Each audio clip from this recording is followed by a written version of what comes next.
ডিমের মামলেটের ডাল। ডিমটা ফাটিয়ে নিয়েছি লবণ দিয়ে, কড়াইয়ে তেল দিয়েছি। এবার মামলেটটা করে নেব। স্টিমে দিয়েছি, গ্যাসটা খুব স্টিমে দিয়ে ধুয়েছি, একটু ঢাকা দিয়ে দেবো। মুসুরির ডালটা ভেজে নিয়েছি, ধুয়ে নেব। আলু সিদ্ধ করে নিয়েছি অল্প, টমেটো, পেঁয়াজ কুচে, আদা, রসুন, কাঁচা লঙ্কা কুচে।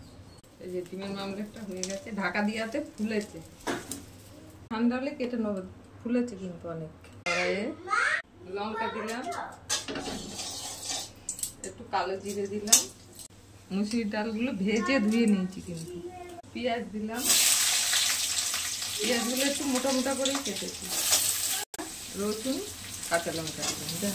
পেঁয়াজগুলো একটু ভাজা হয়ে গেছে, এবার সিদ্ধ করে রেখেছিলাম আলু, টমেটোটা দিয়ে দিলাম।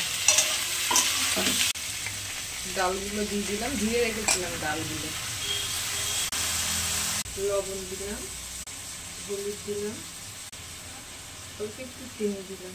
কষিয়ে নেবো, জলটা শুকিয়ে গেলেই গরম জল দিয়ে দেবো।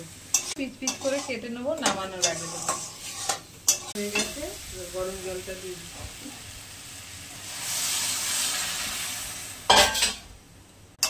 আরেকটু জল দেবো। ঢাকা দিয়ে দিলাম, কেটে নিয়েছি। এবার ডালটা সিদ্ধ হয়ে গেছে, দিয়ে দিচ্ছি।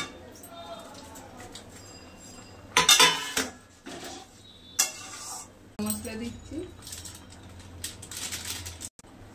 5 মিনিট ফুটাবো, তারপরে নামাবো। ডিমের মামলেট দিয়ে ডাল, মুসুরির ডাল।